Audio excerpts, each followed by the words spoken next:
What's up, everybody? Dog 1985. There's levels to this. All right, guys, check this out real quick. So I just finished playing HellBlade. Finally beat the game. I had a great time playing the game. The game, it did what I wanted it to do. I wanted it to prove a point to me that I was skeptic on. Okay, I've been on here plenty of times talking about how the power narrative of the Xbox Series X and how 30 frames per second should not be acceptable this generation. I have said that plenty of times. But here's the thing. I challenged myself.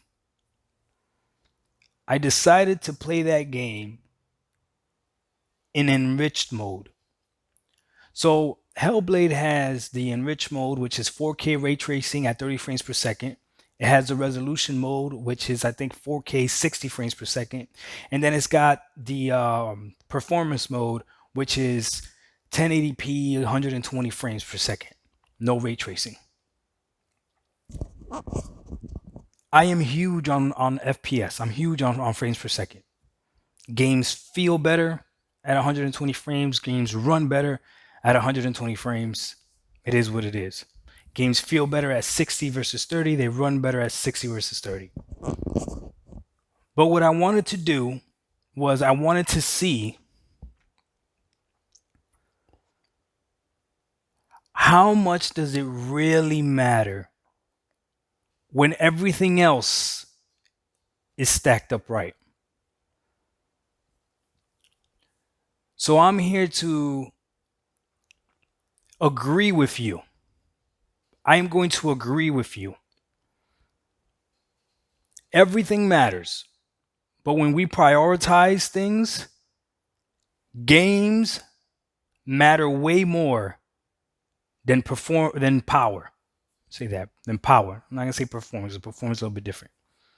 Games matter way more than just raw power.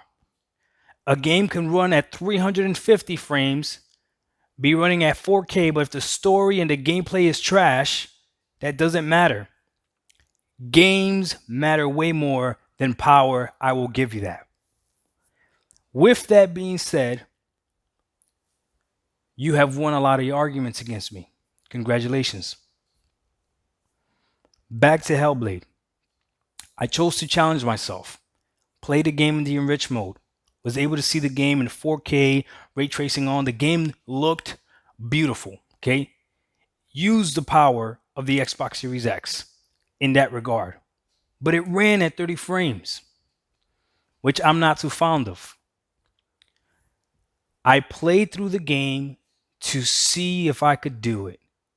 And not only did I do it, I enjoyed it, and I even forgot it didn't matter. That's the whole point of this video. It didn't matter what frames I was running at, because the game, the story, the visuals, the atmosphere they created with the gameplay, the story, the sound, the puzzles, the boss fights, the enemies, the way they had certain enemies, the elements, everything that they did in that game was to suck you in and have you forget about everything else. And while I was playing it and I had my headset on and I had the controllers in my hand, I didn't care whether I was playing at 4K. I didn't care whether I was playing at 120 frames. I didn't care. All I know is the game looked nice, obviously, because it was 4K ray tracing, and it ran well enough. It ran well enough. So when I finished Hellblade, and I had an amazing time playing it, I sat back and I thought to myself, what does this all really mean then? And again, you are correct. And I know you know who you are. Because if you said this to me, then you know who you are. Whether you said it to me in a comment, whether you made a video of it, whether you've tweeted about this, you know exactly who you are. You are correct. Games are what matter. So I'm going to challenge everybody else out there. Play games, but just the same way that the frames don't really matter if a game is good, just the same way that the resolution doesn't really matter if the game is good. How old or new the game is doesn't really matter either. How exclusive or not exclusive the game is doesn't really matter either. It's either the game is good or the game is not. Everything else is just icing on the cake. The 4K ray tracing that I saw on Hellblade was just icing on the cake. There was people on my Twitch chat that had played the game before on the 1S that they were telling me they had a great time playing this game. Now, when they saw me playing, like, wow, it looks beautiful. But do you think at the time when they played it, how they played it, you think they were tripping?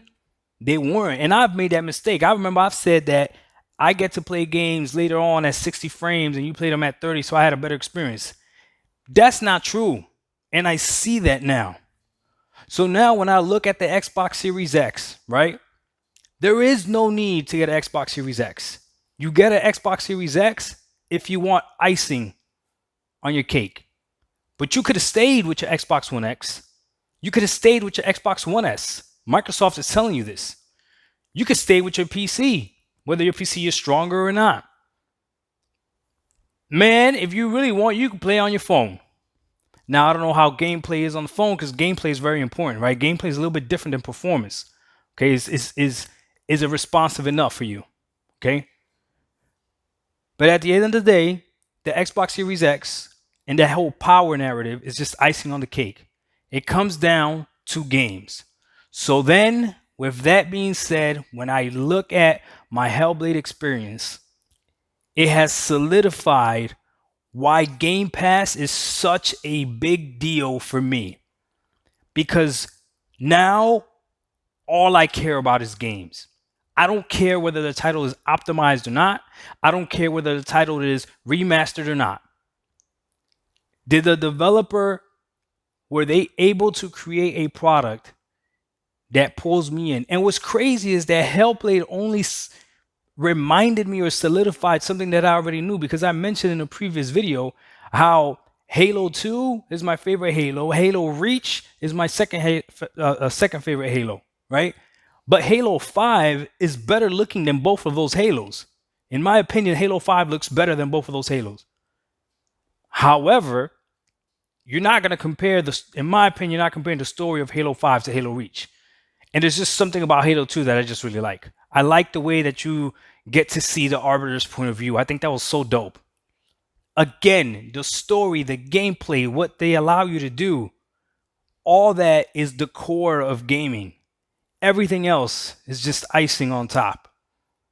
So what service do I use that allows me to play games? I don't even want to defend old games anymore, because after playing Hellblade and after playing the Master Chief Collection, if I got to defend old games to you, then I don't even want to talk to you. I don't even want to talk to you, because that means that before you pick up a game, you're looking at the back of the game and trying to see when it was released. And if it was, and then what's your timeline? If it was released 2 years ago, you don't buy it. If it was released 2 years ago, you don't play it. Like, that doesn't make sense to me. That doesn't make sense to me. If it's a game that I haven't played, I'm going to play it. That's it.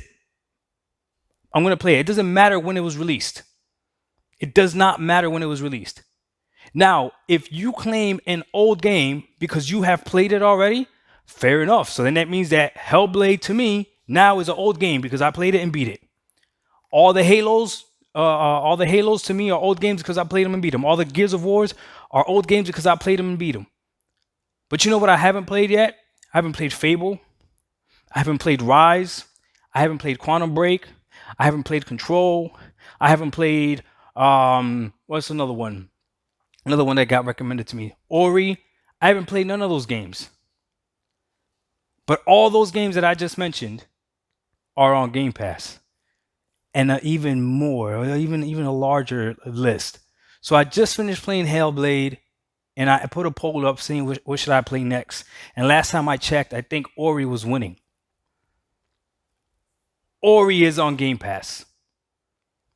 The access to games is what makes Game Pass a great value. The access to games, period, new and old, period, is what makes Game Pass a great value. So, Now, when I look at the Xbox Series X and I look at the Xbox Series S and I look at the Xbox One and I look at what Microsoft is doing, you know how we say there's levels to this? Yo, there's levels to this. If you got an Xbox, you could go ahead and eat cake for the next 2 years. You straight. You got an Xbox Series S, matter of fact, you got an Xbox One X, you're gonna be able to go ahead and eat some cake with a little bit of sprinkles on it. Xbox Series S, you're gonna be able to have cake with a little bit of sprinkles and a little bit of icing. And if you got an Xbox Series X, that's when you get the cake, the sprinkles, the ice cream, the icing with the cherry on top. But it's up to you what you want. Regardless, the core gaming experience is going to be allowed for all those players. And whether you choose to do that via Game Pass or whether you choose to buy out the games outright, man, I got to applaud that. So the power narrative, I agree with you, means nothing. It's just the icing. The actual game and game development is what means something. So now that I got this machine and I'm part of the green team right now, I am so excited out of all the studios that Microsoft has purchased and all the games that are going to come out of those studios in the future and here to come. Not because I want them to be exclusive to the Xbox, but because I know that because they're bought by Microsoft, I'm going to be able to play them on this platform. Don't matter to me whether they're exclusive or not. DocDog1985, there's levels to this. This is what I got for my HellBlade experience. We out. Peace.